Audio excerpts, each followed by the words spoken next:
Welcome to episode 4 of First Year Pros. Today we have Connor Kinkema with a swimming background, only 2 years in the sport and already going pro. Stay tuned to listen to his story. All right, first off, welcome Connor. Glad to have you on for the First Year Pros series. Go ahead, introduce yourself, and let's get into a little bit of background. Yeah, well, thanks for inviting me, Zach. I'm glad to be here. My name is Connor Kinkema. I am 23, and I've been racing triathlon for 2 years. And one of those was this past year, which I got my pro card for, and I raced as a professional. Okay, awesome. So that does confirm then. I did a little bit of digging in the background, and I saw in your images that your first try was actually in 2021. And I was like, all right, that can't be right. Like, what's going on here? So how'd you get into triathlon, and how'd you go from literally a single sprint try in 2021 to getting your pro card in 2022? That's awesome. Yeah, so I grew up, my dad has done multiple Ironmans, and my mom runs marathons, and she's done a half Ironman. So I grew up around it a lot. I swam from the age of 4 competitively on a team through college. And so that was my main sport for a while. And I enjoyed running too. So I did cross country in high school, and then I did 1 season in college, just kind of out of nowhere. And I was like, I still really like this. So I had an old road bike that I did I think 1 or 2 sprint races on in high school, just like out of the blue, just thought it'd be fun, little challenges. And so I got that out during COVID actually. And I was like, I'm gonna try triathlon again, start training. And I kind of got into it, and then with COVID, I biked, and then I ended up just running for majority of it. And then swim season came around in 2020, and I didn't do anything other than swim because I was at heart a collegiate swimmer. Okay. I wanted to focus on that. During this time, you were swimming in college as well? Yes. Okay. So I swam for Roanoke College, which is a small Division III school in Roanoke, Virginia. I was a breaststroker and IMer. And yeah, so I swam in college. Do you swim? I swam in high school it was my break from cross country and track. I would swim in the winters, all except for my senior year, where my coach didn't let me swim because he needed me on the indoor track team. That's awesome. Yeah, it's great cross training. Yeah, and it'll get you in shape too, which is what that really helped me, because I swam at a pretty good level. I was All-American for swimming for Division III. I have a few conference records and school records for breaststroke and the 4 IM. Wow. And then in 2021, I decided I wanted to run cross country in the spring. And so I started running, and I was like, man, I suck at this right now. It was hard. It was a lot harder than I remembered, because I had gone a while I hadn't touched the road in a while. And so I was like, this is a good challenge. So I ran, and then the day after our conference meet for track, I was like, I'm gonna do I think it was an Olympic distance, Lake Monticello. So this is in 2021. And so I did Lake Monticello. I was like, this was a ton of fun. So I ended up I got a new bike. And actually, I borrowed a tri bike and trained for Jamestown Olympic distance, which was the Virginia State Championships. And I did really well there. I won in a time of 1:59 and some change, which I was really happy with and pretty surprised about. Yeah, for coming without really much of a run or bike background, like, holy crap, man. Like, you don't hear a lot of swimmers that are like just come out of the gates and start like just rocking it on the run and the bike. I was super lucky. Yeah, funny enough, this is the 4th call that we've done for the First Year Pros, and we got one other person that was like a big swim background too, which is just kind of funny because typically people come from either like run or bike backgrounds, and so we've got two people coming from like swim backgrounds, and I love it. Yeah, it's a unique way to approach triathlon for sure, but it has its advantages and its disadvantages. Usually the disadvantage is usually you see swimmers are not as good at running. Yeah. up front.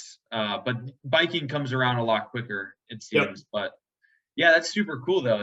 You don't see a lot of you don't see a lot of triathletes that come from swim backgrounds. Yeah, and that's usually the one that everyone hates the most too, for that reason, because swimming is so much technique over just pure power. Like even the time I took off from swimming in high school up till when I got like really started going into triathlon. I've always been like a decently strong swimmer, but I noticed that my form was just not what it used to be. And I recently just joined a master swim to really hone in, because I'm actually trying to get my pro card as well. And nice. So yeah, that's definitely my weak spot. But one thing that I want to kind of bring up that some others have is that, in a pro race, that swim leg is actually pretty important of like just staying up there with the packs. So can you tell us a little bit about that part? Yeah. So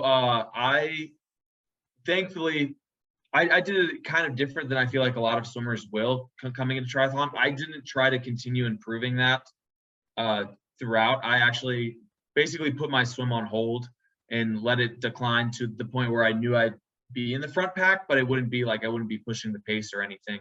Okay. And focused on my run and bike. But it is actually insane how much of a benefit you get from just being up there. Like I remember I didn't have a great race in Boulder, which was my second pro race, my first 70.3 as a pro. I didn't have a great swim, but I still came out. I think I was 13th, so I was still towards the front.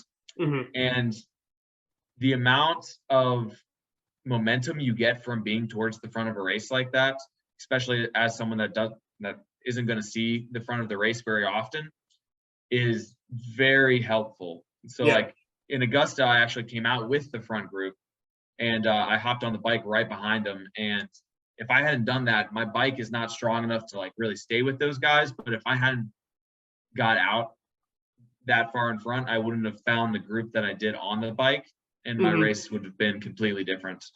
You said Augusta. Did you do that in 2022? Yes, I just did that. Yep. This I guess it would have been September. Yeah. Okay. Yeah, I was in that race too, actually. Oh, really? That's awesome. Yeah. I had an okay race. I was coming off of COVID for that race and ended up pulling, I think, 7th or 8th in the amateur field. I was trying to get I think I went like 4:16 at that one, and I've had a couple years of injuries and stuff that have kept me back, but this is the year I'm going for it now. All in. Yeah. Well, that's the hardest thing with injuries. It just sets you back, and you have the fitness and you know that you can get there, but it's so frustrating because it just keeps you back from where you can be. But yeah, the swimming is definitely one that, for me is going to be really key, because it is my weakest one. I came from mostly running background. So can you tell us a little bit more about that momentum of, coming out of the water in the front pack, whether it's a physical, mental advantages. Would love to just hear a little bit more about that aspect of it. Yeah, absolutely. I think it's coming out of the water. First of all, like being towards the front on the swim, you're just like, man, I'm like actually in this race. Like it just, versus getting dropped right away, for me is like a big mental block, because you're like, oh man, I'm starting off the race. And since I grew up as a swimmer, I'm like, I should be up there. Like this is already off to a bad start. And so it just puts me in a bad mood to start with. But being able to stay with the front pack and then coming out of the water and like seeing the cameras on like the front guys and being with guys like Justin Metzler or one of the guys that Matt Schaefer, and like some of these guys that I've seen race, and I'm like, they're good guys, and coming out of the water with them and being like, wow, I'm actually competing at this point in the race. It just kind of bumps your heart rate up, gives you a little bit of an adrenaline rush, and you want to keep the heart rate down though. I know you need to, which is, I guess that's one of the negative things. I get too excited when I'm like, oh man, I can see the front of the race. Like in Augusta, my normalized power for the whole bike average power was 270.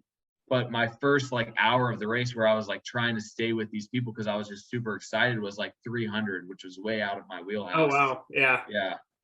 But it's awesome. It's just like, it adds a whole new element to the race. Yeah, for sure. So what about the other two legs though, the biking and the running? I mean, it sounds like those weren't your background. So how did you get those up to the point where, you're able to compete at a pro level in biking and running? Did you have to do anything special, or was it just dedicating more time? Let's hear some of that. Yeah, so the running, I'm very blessed, like genetically, I guess, with the running because I picked it up really quickly. I don't have to put a lot of miles in to be quick. And it was nice. Like I when I stopped swimming in May of this year, like completely, I was 175 pounds. Like I was a pretty big guy because I was still swimming mostly full time and doing some triathlon through the winter of 2021 to the spring of 2022. And so I was a big guy going into my first pro season, and I did a half marathon in March, and I ran a 1:12. And I know, yeah. So was it downhill? No, it was actually 700 feet of elevation gain. Screw you. I know. But my bike is what suffers. I don't have a great bike. But yeah, so I get really lucky with my run. I don't know. Coming off no run background, dropping a 1:12 out the gate. Screw off. I know, man. I'm super blessed. I don't know where it comes from. Like my dad's a pretty good runner. My mom is a pretty good runner as well. So yeah, I guess it's just genetic, but yeah. Dang, that's crazy. Well, hey, good on you, man. If that's the case, then this really is just going to be the beginning for you. Like I'm excited to see where you go. If this is how your first year is turning around and like that's how you're starting out. Yeah, I'm looking forward to seeing your name on the big board. Hopefully one day. That'd be the dream. Yeah, oh, I'm sure it'll happen. Yeah, so I guess I put in a lot of time on the bike because I that's where I suffered the most, and so I was putting in like upwards of for some people it's not big, but for me it was big. It was like 300 miles a week, so like 15 to 20 hours, which I mean that's a pretty good amount of biking. Yeah, which I would do. I did like 3 weeks in a row of that at one point, and then like that's what got me to where I was able to actually bike with the groups. Because when I was an amateur, like my first year racing, that was by far my weakest leg. Like when I did Toyota like Olympic distance nationals, my swim I came out like 11th. My bike was like 100th, I think, and then my run was like 12th. So it was like very, very big spread on those. Yeah. Well, this is actually a good sort of transition here. So you've done, you just mentioned doing Olympics. You started with sprints. You've done 70.3s now. What's your favorite out of the three? Like out of the experience you had, and how did those race tactics, how are those a little bit different for you? Yeah, I think from like a pure fun standpoint, I think the Olympic distance is like just super fun because it's not long enough to like be like a grind, but it's not short enough to be like you're gassed the whole time. There is some like strategy to it, and there's like you can think and you can strategize and pace properly and stuff, but it's not super long that you like have to super focus on nutrition and all this stuff, these little things. Right. So I think that's like the most fun to me. Okay. But I focus on the 70.3 racing just because I don't have the draft legal, like I don't have the leg speed to run that fast. Like I have good endurance speed, but not like can't run super fast like for a 10K. Yeah. Like those guys, but I can keep it rolling, and I don't have bike handling skills like they do. So, but it's the most fun for sure. Okay. Yeah, that's one of the few distances I have not done. I've never done an Olympic. I did some sprints back in like high school, or like just for fun, I'll do them occasionally. But I'm the type of person where like at this point, because I've been doing 70.3 training for so long, like my 10K time or my 10K pace, it might be slightly faster than my half marathon pace, but they're pretty dang close. And so like when it just comes down to that pure grind and that speed, like I don't have that anymore. I'm working on getting some more of that back now. It's hard though. It's really hard. Yeah. And sprints now, I mean, I just can't even do sprint. Like I can do them, they're fun, but it's basically just a workout at this point. Like I can race the sprint all out, max effort, and then I'll be good like an hour later to do it again. Oh, that's awesome. Yeah, no, that's I'm the same way now. Yeah. It's hard to the Olympic. That's why I kind of like the Olympic, because it's like not fast. It's not short enough that you have to rely on your speed as much, like your top end speed, but it's definitely still not as like endurance based as a 70.3. It's not even close. Yeah. Cool. So let's jump into your qualifications then. Are you qualified for this position? No. So you qualified for your pro card by getting points through 2021. Can you go into some of that process? Did you like how you chose races and just kind of that process? Because anyone that's in triathlon that's been trying to get pro cards, they know there's like 6 different ways to actually get one, and it's a little bit convoluted. So you got yours by points. Yes, which I think that's the easiest way to qualify for it, just because if you pick the right races, you can kind of work the system, which I hadn't necessarily done at that point, but I definitely had easier races to get higher points. And so basically the way it works is the USA Triathlon scores every race like a certain score based on how far you are away from the average time. Yep. And so like the further you are away from it, the higher points you get. And so to become a pro, I think it was you have to score above 104.2 points or something. Yeah, that sounds right. On 2 races. Yeah. Oh, and 2? so, I thought it was 3. Maybe. I thought it was 2, but I only had 2. Well, when I got the email that I had qualified, I only had 2 races that had done that. Okay. So yeah, it might be 3 now though. They might have revised it. Interesting. Okay. Yeah, I'd have to look into that. I'll probably do a full video on just like all the different ways, because there are like 5 or 6 ways. And for anyone that's looking to get their pro cards, it would be good to have an explanation of each of those. So, okay. So you got yours through points. Which races were those? So I, at the time it was Jamestown Olympic Triathlon, the state championships, and then the USAT Toyota Nationals in the Olympic distance in Milwaukee. Okay. And then, so those were my 2, like that the points were already up, and I was like, okay, well, I got the email that I had earned it or whatever, but I didn't have to receive it or accept it yet. And then I did Atlantic City 70.3 a month after Toyota Nationals, and then I got the points there too. Okay. So maybe they just knew. They're like, he's good enough. We know he's going to get his 3rd race in points anyways. We'll just go ahead and give it to him. All right, cool. So you got your points in those races, and then technically your first pro race was, I think you mentioned it was the sprint or the Olympic in early 2022. Yes. Yeah. So my first pro race was, I think it was March. It was like the first week in March of 2022, and it was 350 meters swim, 10K bike, and a 1.5 mile run. What? Yeah, super like short. It was like 30 minutes or less. Yeah. Oh my gosh. That's just like a hard workout there right there. I mean, that seems like, at least on the distances, pretty low pressure. How did it feel, at least going in that race, knowing that you were racing with other pros though? It was super cool. Honestly, it was not as I guess because it wasn't super high profile, and there was no one that I knew from like the long course world. Like there are some really good short course guys there, but I'm not super well versed, so I didn't know them at the time. But it was more fun than anything, because I didn't have a lot of pressure on myself. I hadn't really been training as much as I should have for the race, and so I was just in it to have fun and kind of enjoy that I had got it. Like a celebratory race. Yeah, that sounds like a good way to do your first race. I feel like going into a first race with like a whole bunch of pressure, that doesn't sound fun. Going in and just being able to have fun with it, that sounds pretty like a pretty good way. Absolutely. So then how was it going into the Boulder 70.3 as your first long course pro race?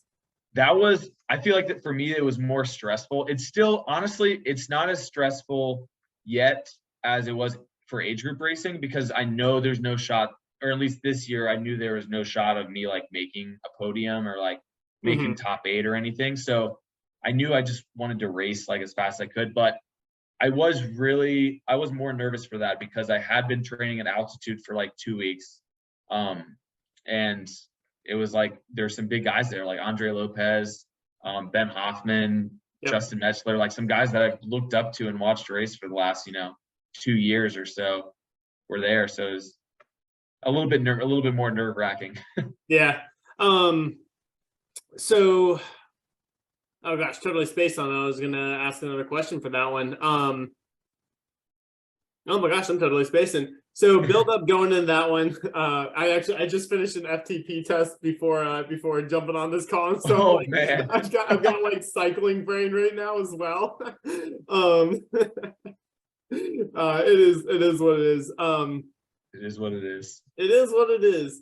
But talking about brains, mentality, what was, and I feel like this could be kind of difficult, the shift of being a top age grouper versus going into a pro race knowing like, yeah, I'm not going to make podium. Like this is, I'm going in here. I know I'm not like the top dog anymore. Whereas, if you're at the point where you're going pro, if you're doing an age group, an amateur race, like you're going to be on the podium. You're going to be winning, your age group, if not overall.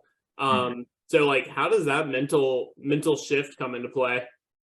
It was interesting. You're good. You can come in. This is my boss. But it was interesting because I had like gone from swimming in college and like I did really well in college. I won all my like events at conference for 3 years and then like I was winning age group races. He had a really good coach. Yeah, he was I work at BMI. I'm the assistant swim coach there now. Under him, he was my coach at Roanoke for 4 years, and so I did have a very good coach. I mean, you went from your first try to pro in 2 years. So I mean, yeah, that sounds like you got some good qualities in me for any athletes. Good dedication and yeah, makes a big difference. Yeah, having a good coach or a good program definitely is pretty important. And so when did you just start off the back being like, hey, I know I'm going to be working with a coach, or did you try to do some of your own stuff at first? So at first I did have a coach. I had a coach, Jimmy Sosinski, who's based out in Northern Virginia. He coached me for like 4 months, from like May until I think August.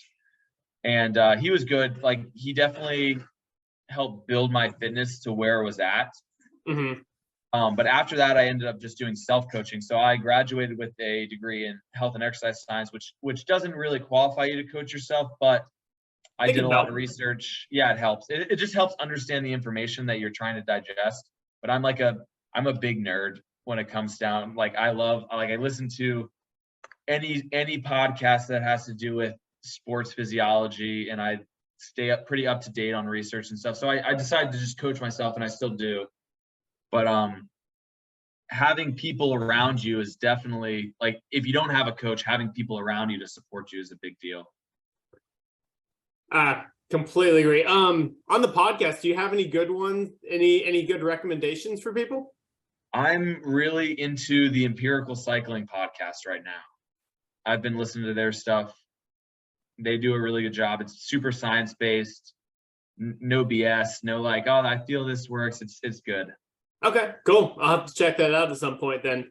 Yeah. And then the last comment you said, so you're self-coaching now. Yes. Okay. Yeah. How do you create that balance? Because I've done some self-coaching. I've worked with other coaches as well. And at least it sounds like you have a pretty decent background.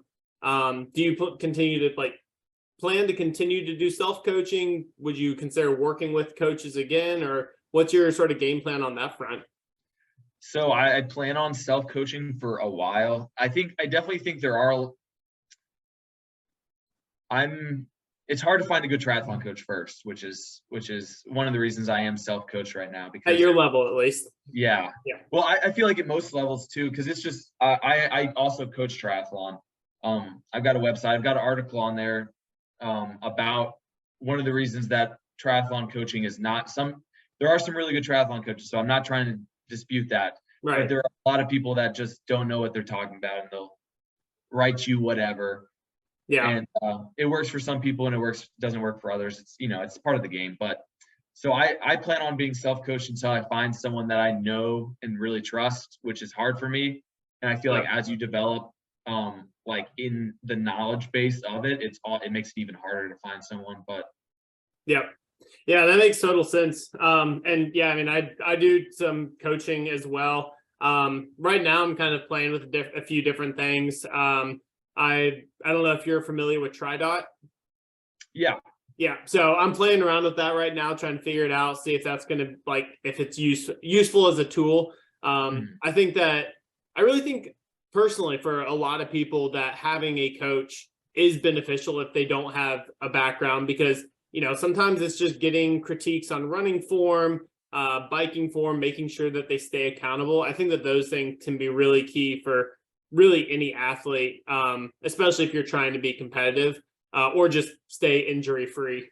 Yeah. Oh no, I 100% would agree with that. Like if you're just starting, don't buy a training plan online. Don't buy that 16-week finisher. Get a coach. Like even a terrible coach is going to be better than not having a coach. So it's like, I don't know about that far, but I mean, I would say, well, a moderately decent coach. Yeah. Yes. Yeah. A coach like someone that has done the sport before. Like you don't want to just, walk up to someone on the side of the road and be like, hey, I'll pay you to write me workouts. But if someone's done some races and they have some experience, usually they're going to be a lot better than you being on your own or following something like that. Yeah. Yeah. At least purely for the accountability standpoint. Cool. Well, so, okay. Is there anything about your first year that you really want to dig into? Because I definitely want to talk about some of the upcoming, your upcoming year too. But, your first year experiences, whether it's racing, training, things that you had, is there anything that like really stood out in that year for you? I guess like the thing that really stood out for me is I think this is pretty common, and because no one had talked to me about it before either, but a lot of people when they go pro for the wrong reasons. And it's like, it's a great thing. Like you definitely should, like if you have the ability, do it. And it's a great goal. But a lot of people think that once you go pro, it's like, oh, I'm going to be making money. I can live off this. And it's not that at all. Like when I first started, I was like, okay, well, like, I'll give myself like, 4 months where I worked as a bartender and like did like odd-end jobs just to get by and just to train a lot. And I was like, well, and then we'll see, like maybe I'll be able to make some money. No, you don't get sponsorships unless you really work or have like a good crew around you or social media based, But so keep a job, work a job until as much as you can, at least something part-time that you can, pay your bills with. Yeah. And then you don't have to have a career job, but find something that's good that will get you by, and don't expect to make money until you're at least 2 years in, at least. It's got to be a passion thing. Okay. Absolutely. Yeah. Cool. I think this just gave us a quick little reminder. So we got about 10 minutes and then I might have to kick up another meeting for us. Yeah. That's pretty in line with all the first year pros I've talked to. And, that's, my initial mindset going into it as well was like, oh, like I want to make a living out of what I'm passionate about. But I think it is really key to drive in for anyone trying to go pro. Like, unless you are really good on camera and like you have a good following already, like making money, that's unfortunately how everything's set up now. The triathlon does not bring a lot of money in for the pros. It's got to be something that you're doing because you want to do it, and it's something that you love doing. Absolutely. Yeah. Yeah. So yeah, thanks for reiterating that point. I have a feeling anyone watching this series is going to be like, oh, I don't actually know if I want to go pro anymore, but hopefully, I do think, and actually I'd love to get your opinion on this too. So right now Ironman has a monopoly on long distance and mid distance triathlon. But PTO and Clash seem like they're starting to ramp up their longer distance stuff, hopefully to compete against Ironman, I know PTO is offering bigger prize purses, but it's harder to get into those races. Where do you see like the future triathlon? Do you see it moving in a positive direction for pros, or How does that look to you? I mean, it seems it's in a good sport. It's in a good spot right now. Like, it seems that we're moving in a good direction. I'd love to see. It's interesting because it's definitely moving in a good direction for the people at the top. Yeah. Like the people that are already in the top 40, top 100. It's moving in a really good direction, but it's a lot harder to get into those positions now, which I Okay. would love to see. Like, I feel like the road to becoming a professional is really interesting because in a lot of sports, like if you show up and you get beat, like in a pro race, you're in your own field that no matter what race. And Yep. if an amateur beats you, it doesn't matter. It's Yeah. like whatever. I would love to see triathlon move towards like a gradient system where like everyone's in the same race and like, yes, you are a verified pro. And there's like pro races where if you're, ranked top 40, you have to be a professional to be there. But I'd love to see like races like Augusta, like if you were one of the top 8 people overall, even if you're an amateur, you should be on that podium with the professionals. I'd love to see the sport kind of merge in that direction. Yeah, it seems like it's kind of gone opposite of that, but hope that would be. I mean, it would be cool because I think I've explained this to a few people, and everyone's like, "That doesn't make sense." Like, yeah, because occasionally there's some age groupers that are going out there to get their pro cards, and it's like, yeah, I mean, they're beating pros and they're, coming in like the top 10 overall. And like, that's just crazy that, whether or not they can, earn prize money or whatever it is, be on the podium. Like, it's kind of crazy that they can't do that. So yeah, I'd love to see that. Would love to see that as well. Cool. All right. So your first year is done. What's next? What are you looking forward to in year number 2? Yeah, so I'm excited. I'm racing with I don't know if you know the On Your Left brand, but I'm racing with them this year, which I'm excited. I raced with one of like one of the co-owners, I don't know exactly what, I can't remember exactly what it is. Connor, who's from On Your Left. Connor was actually the first person I had on for the series. Okay, cool. Sorry, I think I interrupted you there, or it might have been through some overlap. But yeah, Connor was actually the first person that I had on for this series. And he was the one who had recommended your name to me to bring on as well. Oh, it's awesome. Yeah, he's a great guy. I love he's got a big bright future in front of him too, which I'm excited to see. Oh yeah, for sure. Yeah, honestly, that's one of the reasons I got this series kicked off in the first place was one, just to bring attention to first year pros, because generally we hear about all the big pros who are winning the races, but I mean, it's an accomplishment to go pro. Like that's a big deal. And so I really wanted to highlight and give y'all the opportunity to share your stories as well, so that down the road we can look back and be like, hey, look at these guys. Yeah, that's awesome, man. I think it's great what you're doing. This is like a going to be a super cool series, and hopefully are you gonna do like a Road to Pro series too, or? Yeah, a Road to Pro. Yeah, for you. Oh yeah, so my channel, I'm gonna be documenting some of my training, some of my stuff as well. And I don't know if I'll have it as a specific series. Maybe we'll see. I'm still figuring out. I literally got my channel kicked up pretty recently, and a lot of it was for the purpose to do this series. Was I had this idea for it, and I wanted to share everyone's stories. And for me, triathlon is a huge part of it is just the community. Like, that's one of the reasons I love the sport. It's just that every race, I've gotten to race with Connor a few times, the other Connor. I've seen him at 3 or 4 races, and it's always great to see him. There's a few other people that I see, and so I love the community. I love getting to see people and then re-see them at other races. And just familiar faces is always fun for me, and so that's what I'm really trying to build here with this series, with this channel. And so this, I thought, was just going to be a good way to get it kicked off. Absolutely, yeah. But yeah, back to the upcoming year for you and what you got planned. Yeah, so I've got my first race is actually, and it's not a triathlon, but I'm doing a half marathon in 3 weeks, 2.5 weeks or so, which will be which will be fun. It'll be interesting. I'm hoping to run under 67, which would be That's absurd, dude. yeah. So Oh, I thought my run training was like at its peak a while ago, and then like last week I just out of nowhere did like a 3 by mile workout, averaged 4:49, and then I did a 3 by 2 mile workout on Wednesday and averaged 10:15, and I was like, okay, well, we're we're rocking moving and now. rolling. Yeah. Yeah. Well, I'll definitely make sure you get that stuff posted. I'll tag your Instagram, whatever socials you got, so that people can give you a follow. So yeah, make sure you let us know how that race goes.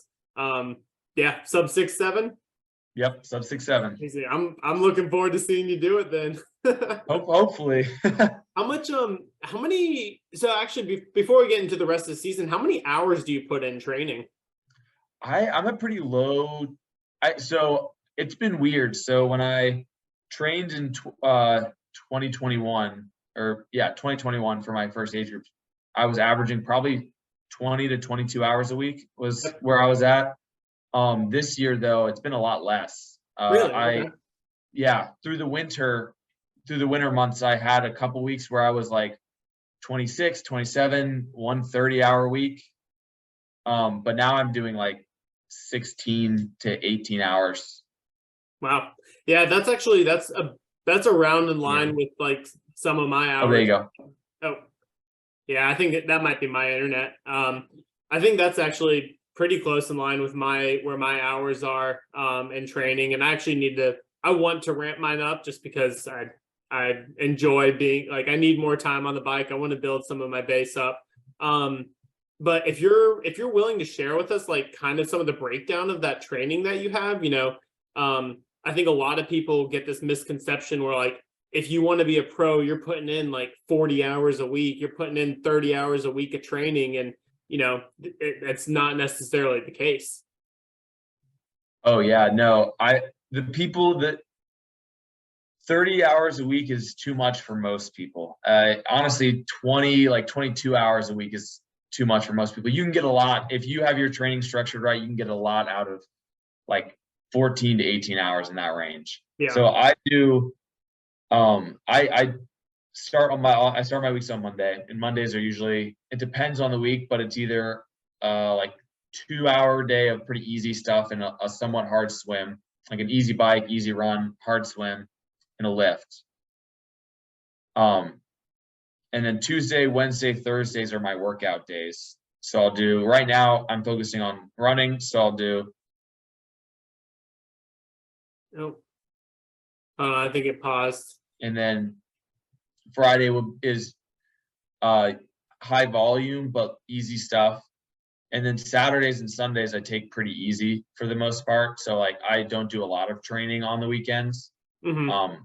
Now once the season comes around, I'll be doing like my long rides and stuff on the weekend, but I try to just recover completely and then restart the week.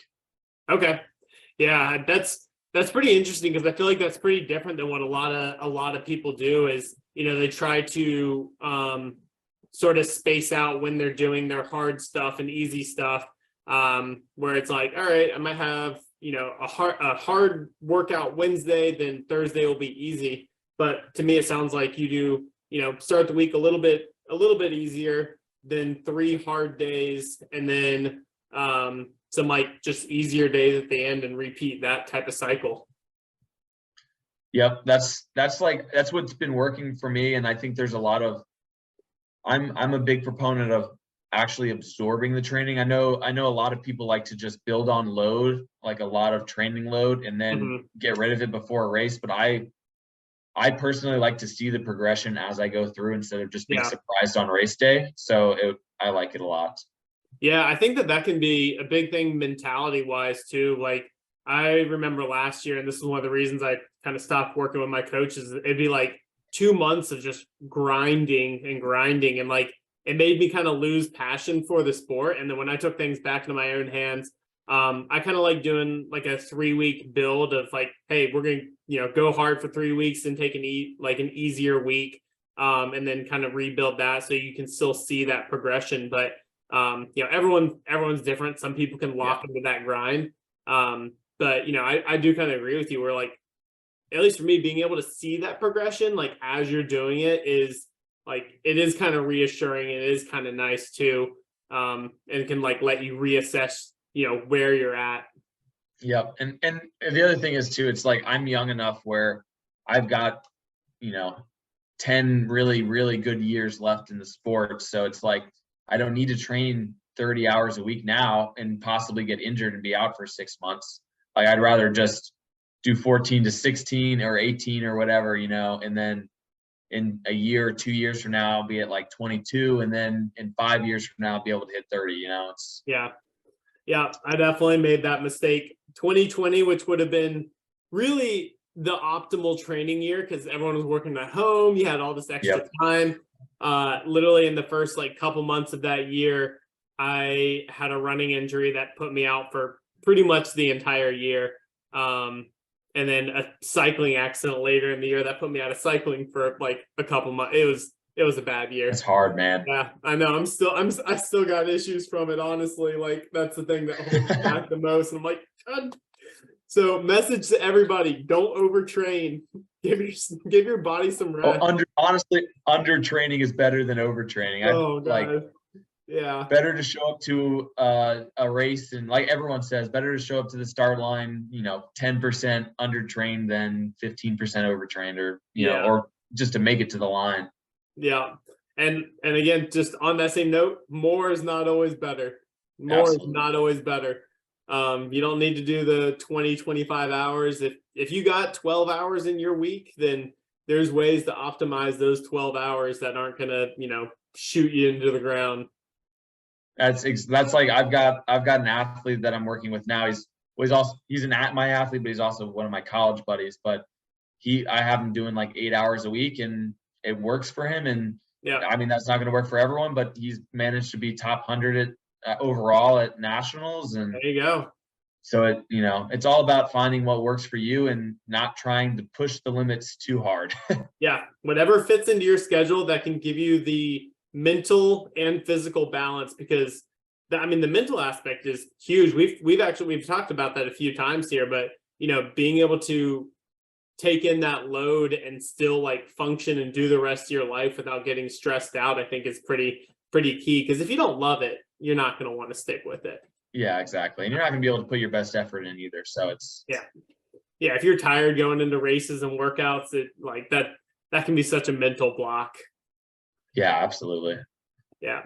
Okay. So, back into the upcoming year, you got, which race you said you had, which race coming up now? It's Colonial Half Marathon. It's okay. And then after that, I'm doing, in May, I'm doing the White Lake Pro-Am. I actually might be a part of that one. Yeah. It looks fast. So, I mean, that's the main reason I'm doing it is because it looks like it's this ridiculously fast course and I just want to post a good time. So yeah, that's awesome. I do a plank challenge every day just for for fun. I've been watching those. Yeah. Oh really? Yeah. So I mean I'm just doing them for fun, and I had someone hop on yesterday, 1 or 2 days ago, that was telling me about White Lake, and I was like, yeah, come on out. I was like, all right, well, I might have to. Sounds like it'd be a good race to do. The guy who I don't know if he's the race director. I think he's the race director or something like that. Aaron Kolk. He was at Augusta. Yep, I'm familiar with his name. I used to be in North Carolina, so I'm fairly familiar with some of those people from over there. All right, nice. Well, now I got 2 people that I know doing this. I might have to just sign up for that race. Yeah, might as well come down. It'll be good. It'll be fun. It seems like it's a good group and a good race, well put on and everything. So all right, I'm sold. I'm signing up. I'm signing up for it. I'll see you there. Sounds good. See you there. All right, cool. So how do you feel going into that race? Do you have a specific plan, anything going up for that one? For White Lake? So post this half marathon, I'm gonna hop off the run legs for a week or so and really just like I'll probably take a week of just like easy training. Mm-hmm. And then I'm going to really step on getting my bike legs and my swim back. because I've been swimming to maintain still, but I really want to get to be at the very peak end of the swim for next year. So my goal is just to maintain what I worked on for this half marathon as best I can, and then really get my bike legs on, because I'd like to be top 8 at the race, which would be like anything under like 3:58, but we'll see. All right. Yeah, that would be awesome. I'll be there I won't be cheering during the race, but I'll come find you after it.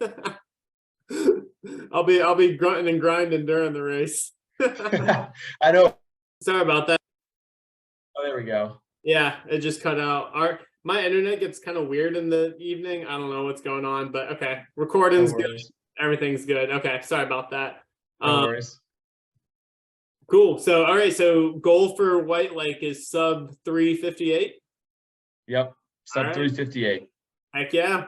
Let's see it happen. I'm all here for it. And then for post like late season, do you have any late season plans? Not anything specific. I'm gonna do.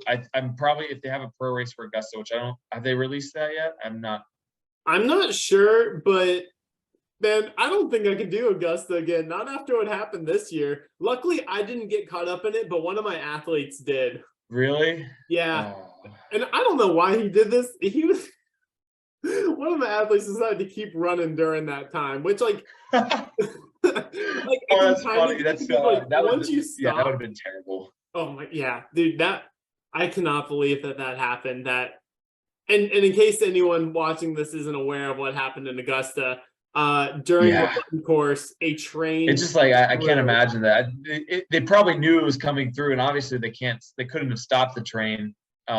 But yeah, they could have warned the athletes at least. Yeah, it's just I'm just saying, it's a good thing that didn't happen to the pros, because if that happened to the pros, that would have been well, a bunch of the guys almost. So we almost got flattened by a bus though. So coming out of transition, out of the swim, one of the school buses, the shuttle buses, was coming into the course and almost ran over a bunch of guys. One of the shuttle buses? Yeah. Yep.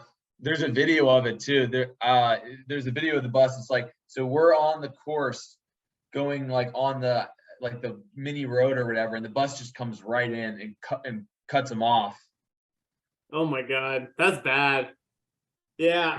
I don't know if I'm planning on doing Augusta anytime in the near future. We'll see. Yeah, we'll see about that one. But after that, I might do, or I'm planning to do Florida full for my first full Ironman, which just to do it, just to say I did it. But yeah, I totally get that. So I've done 2 fulls now, but literally the reason why I did them was so petty. I started back in like 70.3, like long distance, right after I got out of college. I found out that the World Championships was going to be in South Africa. I was like, oh, cool. I want to go do that. Signed up for Raleigh, qualified, like great fun, whatever. I came back from South Africa and everyone's like, oh, there's our Ironman. There's our Ironman. I'm like, no. It was a hat. It was a hat for like months. Literally for like 3 or 4 months, I had to keep telling people, I'm like, no, it's a half Ironman. It's a half. It's not a full. I'm not an Ironman. And so I literally signed up for Lake Placid Ironman just so that I could didn't have to correct people anymore.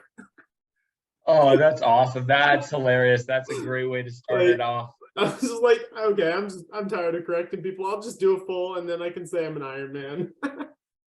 Oh man. Hey, I mean, well now you don't have to correct people, and now you can get, if you really want, you can get the end dot tattoo. Yeah, we'll see. Maybe. I think I was originally planning on doing that either when I went pro or if I did Kona, or like 5 Ironmans, something down the road. But yeah, no, I gotcha. Yeah, I know a lot of people that have it, and I almost got it, but I actually had a friend convince me not to, because they're like, Ironman's just a brand. There's other triathlons too. Like, you're just branding yourself. And I'm like, yeah. Oh, that's kind of a good point. That is a good point. I hadn't even thought of it that way. Yeah. Yeah. Maybe down the road, maybe I'll build it into something else, but we'll see. Yeah. I don't know if I'll do the calf tat. Yeah. Well, I definitely look forward to hearing about the training for the full. And down the road, would love to have you back on to talk about some of that stuff too. While we still got a little bit of time, I would love to hear, if you have any advice for amateur athletes, beginners in triathlon, anyone who is trying to go pro, just like any advice that you would give to athletes in triathlon. Absolutely. I mean, it just comes down to enjoying it. I think that's like the main thing. Like, make sure you're enjoying your training. You really don't, like, if you're just going to finish one, you really don't have to train that hard. Like, it's like, train to enjoy it. Don't train for performance. Just train to, be on the bike some, swim some, run some. Yeah. Just be out there enjoying being outside and being active. And then for like people that are, at that upper echelon of people that, want to pursue like being a pro and being at the top like you, it's just like, one, you obviously have to enjoy the grind, but don't take it too seriously either. It's like, at the end of the day, it's a sport, and like, obviously you want to put everything you've got into it, and you should, but you have to balance that with actually feeling your body and enjoying actually doing it. You can't just hate that you're training hard all the time. And there will be days that you will absolutely hate the sport and want to quit, and that's fine. That's part of, being good. But enjoying it 90% of the time. I saw this video a while ago, and it was this Olympic gymnast, and she was talking about what her coach told her, and it was like the rule of thirds, where it's like, one third of the time it's going to be great, one third of the time it's going to be terrible, and another third of the time it's going to be, okay. Yeah. But I think that's a hard mentality. Yeah, it's a hard mentality to have, because, I honestly think that the just like okay mentality is almost harder than the hard mentality, because when it's hard, I can get behind it, because I'm like, all right, this fucking sucks, language. Like, this is hard, this sucks, but like, I know it's making me better. Like, this workout just trashed me. It is what it is. It's hard. And like, you can get on, you can move on from it. And then like, when it's fun, of course, like, it's fun. You're out there on like a 2-hour ride on like a beautiful route, and you're just like, oh yeah, like, love it. This is great. And then, but that middle phase where you're like, all right, like, where am I going with this? Like, I'm grinding, I'm doing these workouts, like, where's the benefit coming? Like, those middle phases are almost harder than the like, this sucks phase. Yeah, because at least on like this sucks, you're like, okay, well, I'm posting good numbers, but on the like okay days, it's not like you're not easy, but it's not hard, but you just got to trust it. Yep. And then again, I want to bring back the comment for the people who are, looking to get into pro. Unless you're good on camera, unless you already like can talk your way into sponsorships, the money's not going to come early on. Hopefully that changes down the road. Fingers crossed on that one. And then I think the one other piece of advice I'd really love to get from you specifically is on swimming, because that is the area that is the most difficult for, especially beginners, but even like amateur athletes that are in the top of their class, like, so, because so much of it is form. How do you improve your swim? Like, what is the best thing to spend your time on? So I'm going to say something that's somewhat controversial, but I'll explain it. If you're just starting swimming, don't go to a swim club or like a master's team. Don't, like, if you're learning how to swim and you can like float and like swim a little bit, don't go to a master's program. Just spend time in the water. Just learn. You don't have to learn on your own. You can have a friend there, but don't do any kind of structured training. Don't like if you have like someone that's like a swim instructor that's not giving you a workout that like can help you with form or something, that's great. But if you're starting swimming, even if you know how to swim properly, but you're not super strong, don't start off by joining a swim team. Like, swim, okay, you can have your friends, but do easier swimming. Focus on being relaxed and efficient in the water and keeping a low heart rate. Because at the end of the day, it is an aerobic sport. We're not like pure swimmers. Like, pure swimmers train aerobic anyways, but it's not actually aerobic. I mean, even if you do a 5,000 yard practice, it's 90% of the time it's not going to be aerobic at all. So you're not going to use that fitness in triathlon. So it's better to spend 30 minutes floating at a heart rate of like 120 than it is to spend an hour and a half at heart rate 150. That's just like, I have a hard time getting my heart rate up in the pool anyways, even when I'm doing fast stuff. Maybe that's because I don't track it well. Yeah, maybe I don't track it well. Like, I use my watch in the pool. I don't use a heart rate monitor. But that's actually a really interesting opinion, because I've actually gone sort of the opposite, because I do most of my coaching online. And because I feel that, I can give my athletes, I can give them drills, I can give them workouts, and I talk them through it, I coach them through it. And granted, the athletes I work with have enough experience that they can do those types of things. But I personally have felt that, going to like a master swim, and maybe it's because this master swim club that I go to is just really good.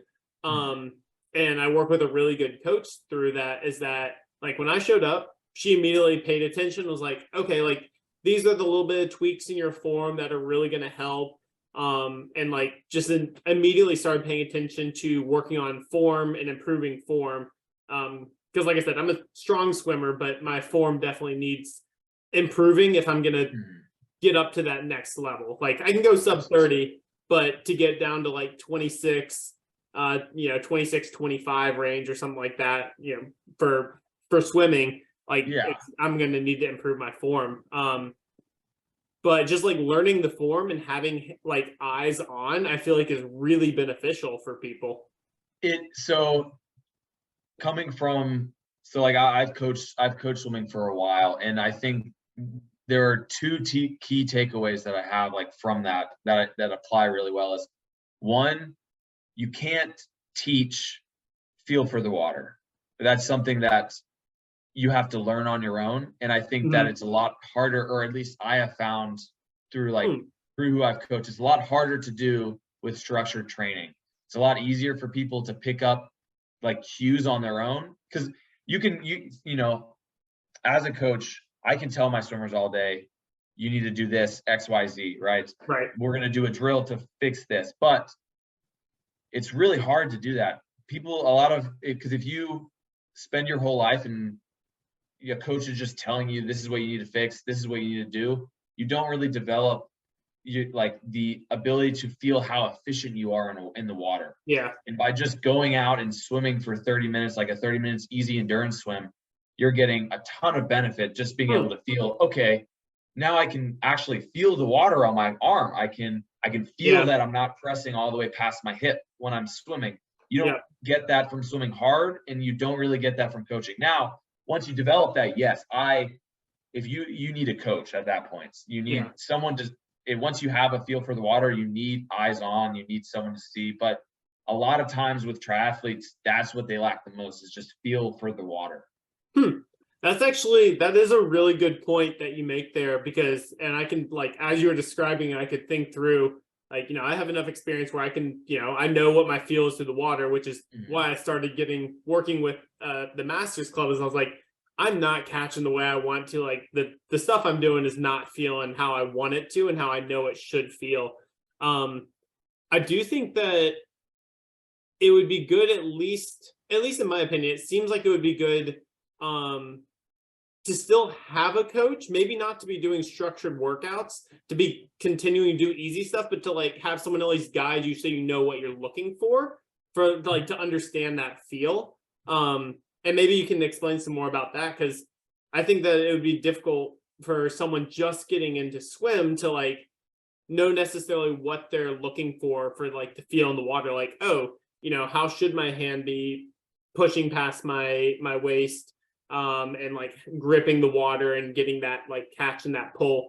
So that's a really hard thing, because we have this like big stigma behind like swimming and triathlon that like you need to, I guess not like,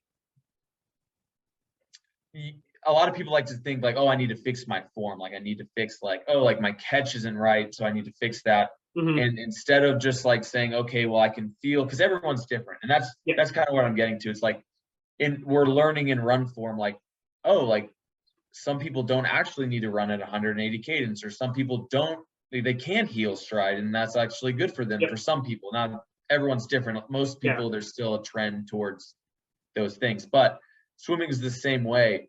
So like I have two swimmers that swim completely different. One of them I would say has terrible form, but the thing is, he's very efficient in that form just based off his body type. And so it's really hard to say, like, as a coach, like, oh, you should fix this part of your form, like, oh, Right. like you should, maybe sweep further outwards or further down depending on who it is, because each person compensates differently. They have different muscle types, different like, I don't want to get like too into the weeds, but like penetration angles on those muscles. So the way they actually are able to activate their muscle is different. So it's like, it's hard to say like, oh, you need to catch this way or not another way, because once you swim enough, you actually learn on your own what works for you. Right. And a lot of that just comes from easy swimming though. Like, and I didn't learn that until like late in my swim career. So like I did not have a good feel for the water until like my last 2 years of college. And I was like, oh, I can actually, this feels better. My coach is telling me to do this, but this feels a lot better for me. And I can see that I'm going a little bit faster and it's easier this way. So I'm going to continue working on that. So that's kind of what I mean by not focusing on like drills and stuff like that, not needing eyes on. It's just like feeling what feels good to you and what feels efficient to you before someone's like tweak this, tweak that. But I do agree that having someone monitor that can be really good for some people. Yeah, that's actually, I really like that perspective, and especially with your description, I think that makes a lot of sense of, focusing, where drills and all that stuff will help, especially down the road, but starting out, just understanding the feel of the water and keeping it easy, understand the feel of the water, how you move through it, and then working the drills and the actual workouts in down the road. So yeah, I think that's great advice. So yeah, do you have anything else for anyone? I don't. I mean, yeah. All right. Do you have a motto? That's one. Do you have a motto? Anything that drives you forward? Yeah, so me and my dad have this quote that it's on my website and everything. I love it. It's let's see if I can do it from memory instead of pulling it up. It's by Socrates, and it is a shame for a man to grow old without seeing the matter of man he can become in the realm of sports or physical activity or whatever. And it's just basically like, it's, it sucks, if you're 50 years old and you're like, man, I just started running and now I'm really good at it. Maybe I could have been really good at this when I was 20. So it's like, why not start? Yeah. But yeah, so that's kind of what I live by. Just seeing, the best I can become with the circumstances I'm given. I love it. Yeah. And from what I can tell, you are very early on in where you're going. I mean, everything that you shared with us today, I have a feeling that we'll be seeing your name up on the big boards and the top of those pro lists in the near future. So I appreciate it. Hopefully. Yeah, I'm looking forward to it. I'm looking forward to racing with you, whether it's in the same, whether it's in the pro field or just the same races. Wherever that puts us, I look forward to getting to meet you in person. And I'll love to have you back on the channel later on in the year to hear how this year went for you. And all that good jazz. Absolutely, yeah. And what are you doing? What races do you have? So I've got the Mercury Man 70.3 coming up in February, which is in the Cayman Islands. I don't have anything officially in the books after that one, but now I got White Lakes. I got White Lakes. So you're just kind of going with the wind. I mean, why not, right? Like, I've had two people that I've gotten to have good conversations with that are doing it. So yeah, would love to go out there, get to race with you.